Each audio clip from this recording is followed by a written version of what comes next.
오늘 지난 주간에 우리가 맥주 감사 예배를 드렸고요. 이제 그래서 다시 느헤미야로 돌아가도록 하겠습니다. 지지난 주에 느헤미야 4장을 통해서 위기 이렇게 극복해라. 인생을 사는 동안에는 누구에게나 위기가 온다. 그 위기를 이렇게 극복해라. 특별히 외부로부터 위기와 고난과 사단의 역경, 이 사단의 공격이 올 때에 어떻게 감당할 것인가 하는 것을 말씀드렸습니다. 근데 오늘은 제5장을 통해서 갈등, 이렇게 해결하라. 갈등, 살다 보면 갈등이 있다 이거예요. 이 갈등이 노사만의 갈등이 아니라 가정에서도 갈등이 일어나지 않습니까? 부부 간의 갈등, 아버지와 아들 간의 갈등, 형제지 간의 갈등, 사회의 갈등, 나라의 갈등, 여야가 얼마나 갈등이 심합니까? 뭐 이렇게 하자 그러면 이쪽에서는 이렇게 하면 이쪽에서는 또 반대로 전부 다 갈등 속에 빠져가고 있다 이거예요. 우리가 외부의 그 어려운 문제는 하나가 돼서 잘 해결하지만 내적인 문제는 이 갈등으로 풀어나가지 못하는 이 아름답지 못한 모습들이 우리 속에 있다 이겁니다. 그럼 갈등이 뭐냐? 이 갈등의 근원을 어떻게 해결할 것인가 하는 것을 오늘 말씀을 통해 깨달을 텐데, 먼저 갈등이라고 하는 그 한자어를 우리가 한번 보도록 하겠습니다. 이 갈등은 이 한자어인데 칡나무 갈자에 등나무 등자입니다. 굉장히 어렵죠? 칡나무 갈, 그 다음에 등나무 등. 자, 여러분 그림을 한번 보실까? 여름에 더우면 저렇게 등나무가 얼마나 보기 좋습니까? 시원한 등나무 다 들어가고 싶죠? 근데 저기를 자세히 보면 이 등나무가 그냥 반듯하지 않아요. 구불구불하면서 휘어져 올라가고 있어요. 그런데 이 등나무가 그냥 혼자만 올라가는 것이 아니라 그 옆에 이제 그 칡나무, 칡넝쿨이 같이 돌아가고 있다고 하는 거예요. 자세히 보면 이제 이 등나무는 오른쪽으로 휘어가며 돌아갑니다. 오른쪽으로. 그런데 칡나무는 왼쪽으로 휘어 들어가는 거예요. 그러니까 오른쪽 왼쪽 휘어 들어가니까 이걸 풀을 방법이 없다고 하는 거예요. 그러니까 이 갈등이 생기면 그 골이, 갈등의 골이 얼마나 깊은가 우리가 알 수 있는 것이죠. 사랑하는 여러분, 혹시 여러분이 갈등에 걸려 있습니까? 부부의 갈등, 또 아니면 부자지간의 갈등, 형제간의 갈등, 이제 회사에서 갈등, 이런 거를 우리가 어떻게 풀어갈 거냐 이거예요. 오늘 말씀 보면 이 갈등을 풀어가는 이제 느헤미야의 지혜가 담겨져 있는 것을 보게 됩니다. 4장에서는 이제 성벽을 건설해 나갈 때에 이제 산발락과 도비야와 겟셈이 막 공격을 합니다. 야 임마, 너희들 그거는 여우가 올라가도 무너질 거야. 니들이 뭘 한다고 그래? 비아냥거리면서 그것을 이제 찾고 와서 공격합니다. 그럴 때에 느헤미야가 이제 일하는 사람들 반을 나눠서 반은 창을 딱 들고 지키도록 합니다. 방비하는 거죠. 공격만 해봐라. 언제든지 우리는 싸울 준비가 돼 있다. 공격 준비를 하고 있어요. 그리고 반은 일하는데 그냥 일을 하지 않습니다. 한 손에는 무기를 들고 한 손에는 일할 도구를 들고 나가서 일을 하는 거예요. 언제든지 공격하면 이 일할 거 딱 놓아놓고 우리도 싸우겠다 이거예요. 이렇게 나가니 어찌 저들이 덤비겠습니까? 또 그들이 하나로 마음을 묶어줬어요. 여러분 염려하지 마십시오. 하나님께서 우리를 대신하여 싸워줄 겁니다.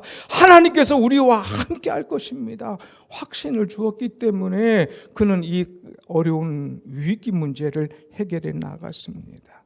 그런데 이 어려운 문제를 해결해 나갔는데 5장에 와서 보니까 백성들이 또 문제가 일어나기 시작하는 거예요. 이 문제는 뭐냐? 1절 말씀을 한번 봅시다. 1절 5장 1절 보면 다 같이 시작. 그때의 백성들이 그들의 아내와 함께 크게 부르짖어 그들의 형제인 유다 사람들을 원망하는데, 여기에 크게 부르짖었다는 것은 하나님을 향하여 부르짖어 기도하는 그런 게 아니라 형제를 대하여서 부르짖었다 이거예요. 형제를 다하여서 원망한다는 말입니다. 다시 말하면 못 살겠다, 너희들 때문에 못 살겠다, 사람들이 그럴 수가 있느냐 하면서 막 소리를 지르고 난리를 치는 거예요. 자, 여러분, 못 살겠다 이거예요. 지금 막 갈등이 생기는 거예요. 갈등, 민족 간의 갈등, 형제 간의 갈등이 막 생겼어요.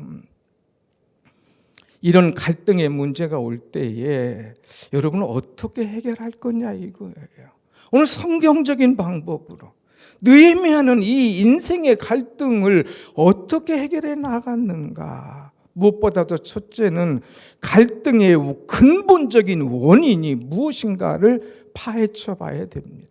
무엇 때문에 이런 갈등, 무엇 때문에 이런 어려움이 오는가, 그것을 알아야 돼요. 그래서 2절부터 5절까지 쭉 보면은 어떤 말씀들이 나옵니까? 그들이 먹고 살기가 막 어려워지는 그런 입장이 나옵니다. 이제 먹는 것들이 힘들어지는 거예요. 그럴 때 돈 있는 사람이 이제 빌려줍니다. 그리고 빌려가지고 이자를 아주 세게 받는 거예요. 이자놀이를 하고 있는 거예요. 이자놀이. 그러다가 이자를 못 갚으면 그들의 자식을 종으로 데려가는 거예요. 그러니까 한두 번은 그런 것 같은데 아들 종으로 뺏기니까 감당이 되겠습니까? 먹을 거 없죠. 이자 빼앗겨야죠. 아들 빼앗기죠. 거기다가 더 나가서 나라에서는 막 세금을 어마어마하게 거두어가지고 이 세금 때문에 정신이 없는 거예요. 이자도 못 주겠지, 세금도 못 내겠지, 먹을 것도 없지. 그러니까 막 폭발 직전의 모습이 된 거예요. 폭발 직전. 못 살겠다 이거 너들 때문에 어찌 이럴 수가 있느냐.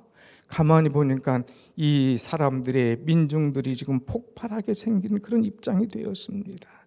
그랬을 때에 느헤미야가 이 문제를 해결해 나갑니다.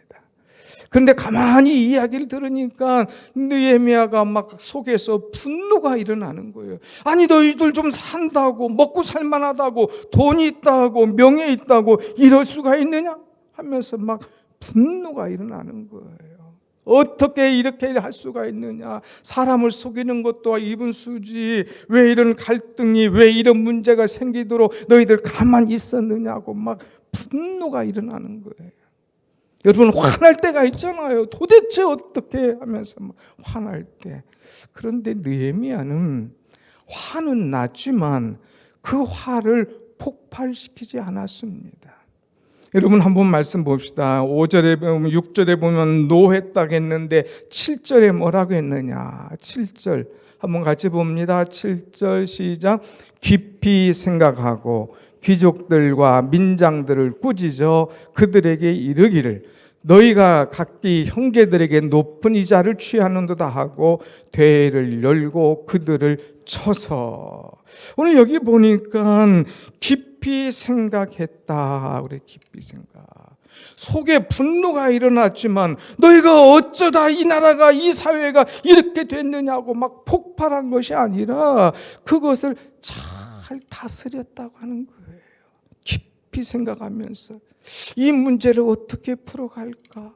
이 갈등을 어떻게 해결할까? 이것 때문에 깊이 생각하는 그런 마음이 그에게 있었다고 하는 사실입니다. 사랑하는 여러분, 중요한 것은 인생은 살다 보면 누구나 다 막 분노가 일어나죠. 분노. 그런데 이 분노, 이 감정을 잘못 다스리다 보면 폭발이 일어납니다. 분노가 폭발을 하는 거예요. 폭발을 하다 보면 그냥 말이 세게 나가고 그러다 보면 누구를 찌르기도 하고 그 다음에 막 상해하기도 하고 또 죽기도 하는 그런 일들이 이 사회 속에 얼마나 많이 일어납니까? 그러니까 분노가 폭발하지 않도록 이것을 잘 다스려야 돼요. 다시 말하면 분노에게 지지 않도록 해야 된다는 거예요. 내가 화를 확 나면 이것 때문에 사실은 남편, 아내가 서로 지는 거예요. 먼저 소리 지른 사람이 지는 거예요. 화를 낸 사람이 먼저 이 손해보는 거예요. 그래서 느헤미야는 이 분노를 폭발시키지 않고 분노를 조절했어요.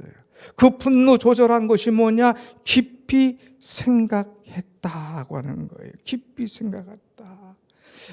왜 이런 문제가 생겼을까? 왜 이 나라가 이 어려울까? 백성들의 마음이 지금 어떨까? 이것을 어떻게 해결해 나갈까? 하는 것들을 깊이 생각했다고 하는 거예요. 오늘 이 사회는 깊이 생각하지 못해요. 그냥 뭐 하면 땜빵식으로 해결하려다 보니까, 그냥 땜빵식으로 바르려다 보니까 더 큰 문제가 자꾸 생겨지는 그런 사회가 되어버렸습니다. 여러분이 깊이 생각해야 돼요. 그래서 이 느헤미야는 분노 처리를 잘하면서 깊이 이 문제를 생각하면서 해결해 나가는 그런 사람입니다. 마사오라고 하는 일본 사람이 쓴 그런 책이 있는데, 제대로 꾸중하는 법이라는 글에서 이런 이야기를 했어요. 제대로 누구를 꾸중하려면 3분 이제 야단치기 위해서 나는 3시간을 고민한다 하는 말을 했어요. 3분 야단치기 전에 3시간을 고민한다. 이걸 고민한다. 사람들은 뭐 보면 막 분노가 일어나는 거예요. 소리가 크게 나는 거예요. 주먹이 가는 거예요. 심하게 무기가 가는 거예요. 그러다 보면 끝나는 겁니다. 그런데 난 그러지 않고 3시간을 생각을 한다. 부모가 자식에게, 형제가 형제에게, 인간관계 속에서 누구에게나 분노가 일어날 때에 그것을 일어나는 대로 하고 싶은 대로 다 말하는 것이 아니라 3시간을 생각한다는 거예요. 3시간 생각하는 동안에 내 분노도 다 가라앉혀집니다. 상대방도 아이고 내가 잘못했네 움찔하면서 내려가는 거예요. 그리고 3시간 후에 대화를 할 때는 그 대화가 아주 편한 대화, 은혜로운 대화, 이제 이 분노가 다 조절된 상태에서 하기 때문에 전혀 문제가 없다고 하는 것이죠. 오늘 사랑하는 여러분, 무슨 사건이나 어려운 일이 있으면 느헤미야처럼 깊이 생각하는 여러분이 되시길 바랍니다. 아멘. 내가 이 말을 하면 저 사람이 어떻게 생각할까? 왜 저 사람은 저렇게 반응을 했을까? 좀 생각하면서 얘기하라 이거예요. 그럼 싸움이 있을 거 없습니다. 문제가 일어날 게 없는 거예요.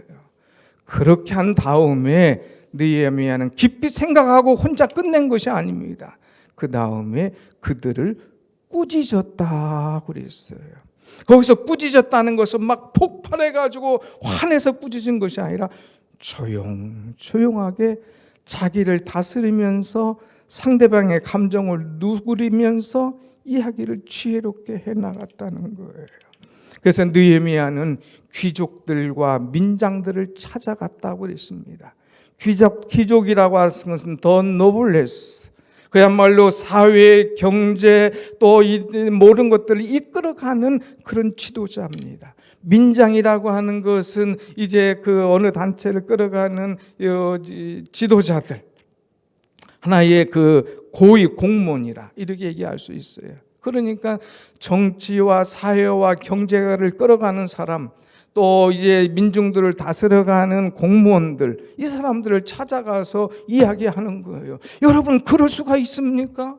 당신 지금 그럴 때입니까? 우리 민족이 어려운데 지금 형편에서 어찌 그럴 수가 있습니까? 우리가 나 혼자 살라고 온 거 아니지 않습니까? 다 함께 살자고 한 거 아닙니까? 그런데 여기 성벽을 지으러 와서 우리가 서로 물고 뜯고 싸우고 이자 받고 노름증하고 이거 있을 수 없는 것 아닙니까? 그러면서 그 사람들을 책망도 한 거예요.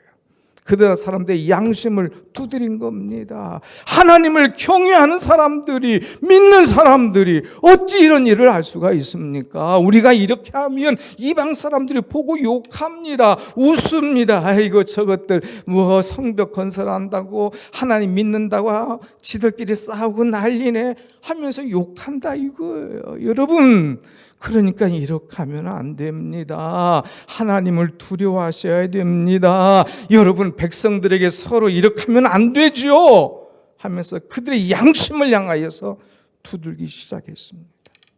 그런데 이 말을 들은 사람들이 어떻게 했을까요? 분노가 일어났을까요? 아니에요. 8절 말씀을 한번 보겠습니다. 8절 말씀. 제일 뒤에 보면 우리의 손에 팔리게 하겠느냐? 어찌 형제를 팔겠느냐 할 때에 그들이 잠잠하여 말이 없기로. 느헤미야가 어떻게 이자를 받고 어떻게 형제를 팔고 어떻게 이렇게 세금을 많이 거둘 수가 있느냐 할 때에 그들이 잠잠하고 말이 없었다. 그래서 어디서 건방지게 어디서 들어온들이 어디서 지가 뭔데 하면서 막 대항하고 시끄러운 것이 아니라 잠잠하고 말이 없었습니다. 왜 그랬을까? 왜 그랬을까? 느헤미야가 사랑으로 그들에게 다가간 거예요. 얼마든지 자기들이 잘못한 걸 알지만 느헤미야가 소리 지르고 막 폭발적인 언어를 하지 않고 참고 깊이 생각하면서 그들의 마음을 사랑으로 두드린 겁니다. 아무리 강한 사람도 사랑으로 두드릴 때는 녹아질 수밖에 없어요. 아무리 강팍한 심령도 눈물로 얘기할 때는 그 벽이 허물어질 수밖에 없는 겁니다. 아버지가 자식을 사랑으로 대하는데 그 자식이 안 녹아지겠습니까? 어머니가 딸을 이제 눈물로 대하면서 얘기하는데 그 이야기 안 들을 자식이 어디 있습니까? 다 녹아지고 변화되는 거예요. 사랑하는 여러분, 깊이 생각하며 사람들의 마음을 녹일 수 있는 지혜가, 갈등을 해결할 수 있는 은혜가 여러분 속에 임하기를 축원합니다. 아멘. 그래서 이들이 결심하기 시작합니다. 그래서 10절 이하에 보면 이자 받기를 그쳐라. 그러면서 이제까지 받은 이자 어쩔 수 없지만 100분의 1은 돌려줘라. 아주 그냥 100분의 1은 돌려주라 그러는 거예요. 그리고 종 삼은 것 이제부터는 그렇게 하지 마라. 딱 얘기를 하는 거예요. 그럴 때에 이 사람들이 뭐라고 그럽니까? 저기 13절부터 보면 예 그렇게 하겠습니다. 백성들이 하나님을 찬송하고 그렇게 하겠습니다. 결심하고 한마디로 막 주의 이름을 높이는 거예요. 아멘 했어요. 아멘. 13절 한번 봅시다. 다 봤지만 13절 그들의 결심이 어떤가? 자, 맨 마지막에 보면 회중이 다 무엇하고 아멘하고 여호와를 어떻게 하고 찬송하고 그 백성들이 그 말한 대로 행하였느니라. 아멘하고 찬송하고 그대로 행하기로 작정하는 것을 보게 됩니다. 그럴 때에 느헤미야가 제사장들 다 모여. 그래서 제사장 앞에 가서 공정을 하게 하는 거예요. 이 사람들 또 안 하면 안 되니까 제사장들 앞에서 도장을 딱 찍도록 서로 약속하도록 만드는 것을 보게 돼요. 느헤미야의 지혜로운 행동 때문에 사람의 마음이 녹아지고 갈등이 해결되는 거예요. 사랑하는 여러분, 모든 사람들의 마음을 풀 수 없는 칡나무처럼 등나무처럼 얽혀있는 그런 상태라 할지라도 주님의 사랑과 주님의 마음으로 나아갈 때에 해결되고 풀어지게 될 줄로 믿습니다. 아멘. 우리는 이 주님의 마음, 주님이시라면 이 문제를 어떻게 해결할까? 예수님이라면 어떻게 하실까? 생각하며 나아가자 이거예요. 두 번째는 생각하고 나아갈 뿐만 아니라 느헤미야는 매사에 모범을 보였습니다. 그들을 꾸짖고 그들에게 이렇게 하라고 내 생활이 엉망이라면 따를 사람은 아무도 없어요. 근데 느헤미야는 모범적인 그런 모습을 그들에게 보여줬습니다. 14절 말씀 보면 그들이 그 요구에 순종한 이유가 나와요. 14절 보면 이제 희생을 합니다. 또한 유다 땅 총독으로 세움을 받을 때에 곧 아닥사스다 왕 제20년부터 제32년까지 12년 동안은 나와 내 형제들이 총독의 녹을 먹지 아니하였느니라. 12년 동안 느헤미야가 총독 생활하면서도 녹을 먹지 않았다 이거예요. 부당한 일을 행하지 않았다 이거예요. 다른 것들에 정신이 팔리지 않았다 이거예요. 다른 총독들은 어땠느냐? 그 앞절에 보면 이제까지 다른 총독들은 다 그랬어요. 땅도 사고요. 이제까지 세금도 많이 거두고요. 그 다음에 백성들에게 이자놀이 하면서 이제 모든 것들을 다 거머쥐었습니다. 다 했어. 이제까지 그렇게 안 한 사람이 없어. 당신도 해도 돼. 이거예요. 그러나 느헤미야는 이전 총독처럼 나는 그렇게 하지 아니하고 12년 동안 본인뿐만 아니라 그 형제들도 재산 관리하면서 너희들 내가 높다고 너 형제들이 함부로 해서는 안 돼. 형제 관리, 친인척 관리를 확실하게 해서 흔들리지 않았다고 하는 거예요. 희생하는 그 모습. 더 나아가서 목표를 상실하지 않았습니다. 16절 한번 보실까요? 어떤 말씀이 나오나 16절. 도리어 이 성벽 공사에 무엇을 다하여 힘을 다하며. 지금 내가 온 이유가 뭐냐? 성벽 공사 아니냐? 이 목표, 성벽 공사의 목표에 힘을 다했다 이거예요. 외부에 적이 왔을 때 몰아내고 내부에 갈등이 왔을 때 그것을 해결하면서 내가 할 일이 뭐냐? 성벽 공사하는 것. 이것 놓치면 안 돼. 가장 중심을 두어야 될 것, 목표는 성벽 재건하는 거야. 거기에 힘을 다하면서 자기의 목표, 하야 될 방향, 이것을 잃지 않았다고 하는 것입니다. 사랑하는 여러분, 우리는 자칫 잘못하면 목표를 잃어버릴 때가 있어요. 잘못하면 우리가 가야 될 방향을 놓칠 때가 있다고 하는 거예요. 여러분, 앞으로 2주 동안 비대면 예배한다고 됐다. 이제 주일날 안 마음대로 해도 되겠지. 마음대로 이거 아닙니다. 못 나온다 할지라도 우리의 방향은 뭐예요? 주일날 하나님 앞에 예배 드려야 한다. 이 목표, 이 예배의 설정, 방향 분명히 하고 다 그 시간에 다 모여서 10분 전에 찬양하고 얘들아 모이자. 우리가 오늘 함께 모여서 예배할 수 있는 기회가 왔다. 그러면서 하나님을 향한 목표, 방향 흔들리지 않도록 추구해 나갈 때에 우리의 영적 성장을 더 가져오는, 가족들이 갈등에서 더 해결되고 하나가 되는 은혜의 기회가 될 줄로 믿습니다. 아멘. 우리는 이렇게 나가야 돼요. 그 다음에 이 느헤미야는 모든 면에 모범적으로 나갔습니다. 깨끗하게 나가고, 그리고 나서 느헤미야가 한 얘기가 뭐냐? 맨 마지막 절 참 우리가 귀감을 가져오는 그런 말씀이에요. 19절 말씀을 한번 다 같이 봅시다. 19절 말씀 시작.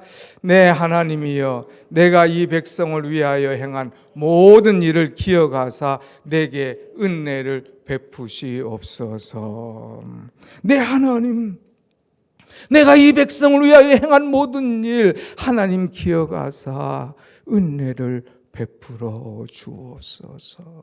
이거 잘못 해석하면요, 마치 어떤 대가와 보상을 바라는 그런 기도라 생각할 수 있어요. 아니, 느헤미야 안 그럴 줄 알았는데 어떤 대가 보상을 바라고 이거 했나?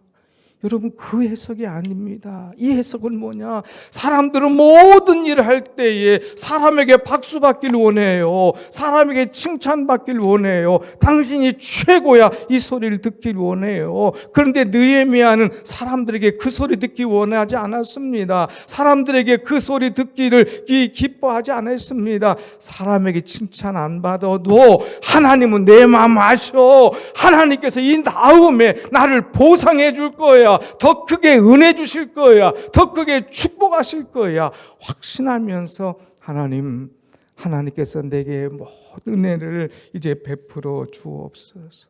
하나님, 제가 아닌 작은 일이라도 하나님 기억하셔서 나에게 은혜를 베풀어 주시옵소서. 사랑하는 여러분, 정치하는 사람들은 여론에 민감한 거예요. 이렇게 하려고 하다가 여론이 막 그러면 확 바뀌어버리는 거예요. 사람의 칭찬에 확 움직이는 거예요. 근데 느헤미야는 여론, 사람의 칭찬 이것이 아니라 하나님 바라보는 거예요. 하나님, 내게 은혜를 베푸시옵소서. 하나님, 나를 기억하사 나에게 은혜를 베푸시옵소서. 내가 이렇게 할 때에 하나님 기억하실 거야. 하나님 내게 은혜 주실 거야. 약속하신 축복 주실 거야. 하나님께서 이제까지 모든 것들, 가지고 계신 것들 내게 쏟아부어 주실 거야. 확실한 기대와 믿음이 그에게 있었기 때문에 그는 이 목표 프로젝트를 끝까지 이루어 나갈 수 있었다고 하는 사실입니다. 사랑하는 여러분, 사람은 보지 않는 것 같다 할지라도, 사람은 나를 칭찬하지 않는 것 같다 할지라도 코람데우 정신, 나는 지금 하나님 앞에 있다는 마음을 가지고 딱 서게 되면 하나님께서 여러분 보시고 기억하시고 은혜 베푸실 줄로 믿습니다. 아멘. 그래서 다음 주 이제 모든 영상 예배 하나님 앞에 우리가 딱 서서 하나님 기억하시옵소서. 얘들아, 우리가 예배 드리는 거 하나님께서 다 보시고 기억하시고 은혜 베푸신다.